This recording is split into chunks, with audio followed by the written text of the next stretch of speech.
Genesis gives you 50 chapters of creation, but there is another version of the exact same story, one that fills every single gap, names every demon, and contains a precise countdown to the end of this age. A version that the Dead Sea Scrolls community treated as Holy Scripture, that the earliest churches read alongside Genesis, that Jesus himself may have known and quoted. It was deliberately removed from the Western Bible in the 4th century. Ethiopia kept it. And what it reveals about the calendar, the fallen angels, and the final days is unlike anything you've been told. The Book of Jubilees is not just another ancient text. It is Genesis retold from the mouth of an angel. On Mount Sinai, God speaks directly to Moses. Not only the 10 Commandments, but the complete history of creation, from beginning to end, through the angel of the presence. In this narration, Moses learns details Genesis never mentions.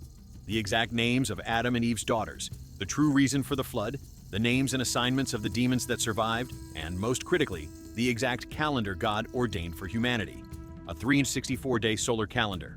The Ethiopian Orthodox Church has preserved this book as sacred scripture for over 2,000 years. In the West, it was completely lost until 1773, when Scottish explorer James Bruce brought 3 copies out of the Ethiopian highlands. 3 copies from Ethiopia.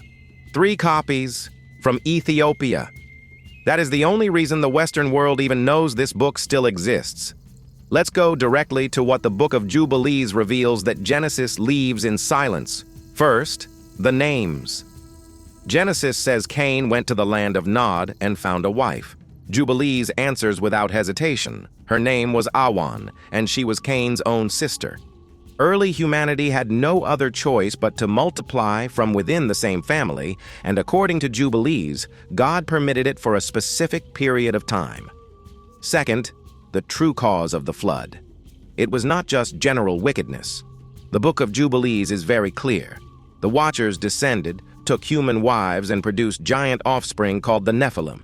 They corrupted human bloodlines and taught forbidden knowledge. This genetic and spiritual contamination is presented as the primary reason God sent the flood. Third, and most disturbing, the demons.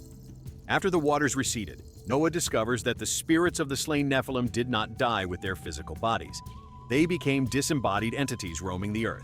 Their leader, a powerful spirit named Mastema, approaches God with a direct request. Allow me to keep 1/10 of these spirits so I can continue to test and rule over humanity. God grants his request. The Book of Jubilees identifies Mastema as the entity behind many events traditionally attributed only to Satan, including the testing of Abraham and the hardening of Pharaoh's heart. But the most important revelation in the entire book is this: the calendar. The Book of Jubilees insists that God gave humanity a perfect 364-day solar calendar, exactly 52 weeks of 7 days each. The year divides cleanly into 4 seasons of 13 weeks. No need for extra days, no dependence on the moon. According to Jubilees, when humanity abandoned this divine calendar and began following lunar calendars instead, everything fell out of alignment with heaven. Festivals fell on wrong days, prayers arrived at the wrong times, and much of the religious confusion we see in the world today traces back to this single departure from God's ordained time. Even today, the Ethiopian Orthodox Church still follows a version of this ancient calendar. Right now, according to their reckoning, it is the year 2017.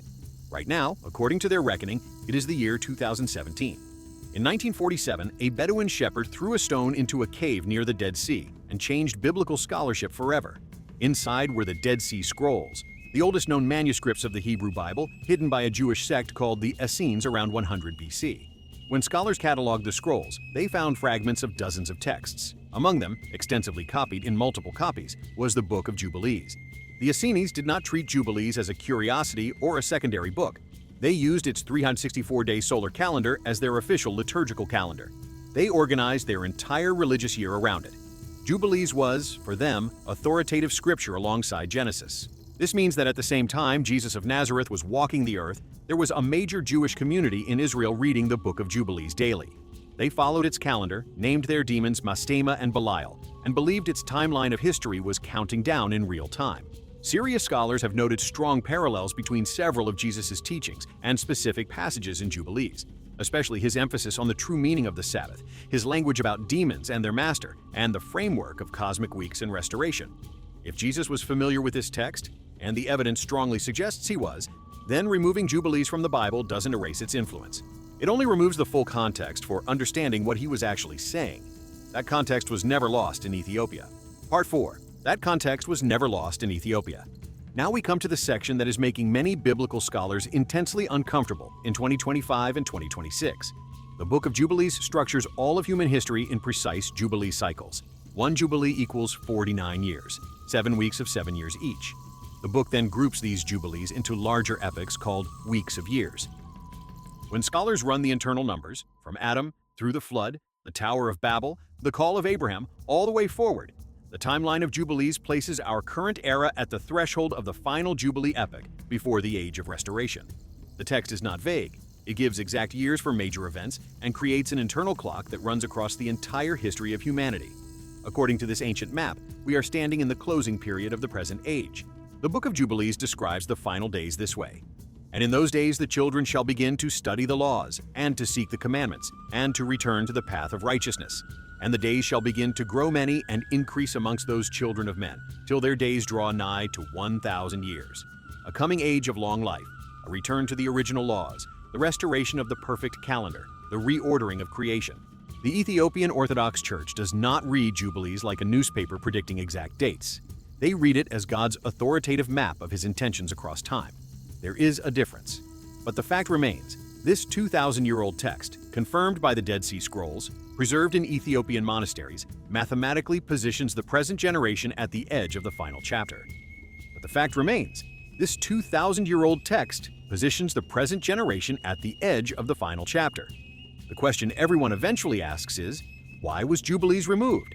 The honest answer is that we don't know the full story, but we can reason from what happened.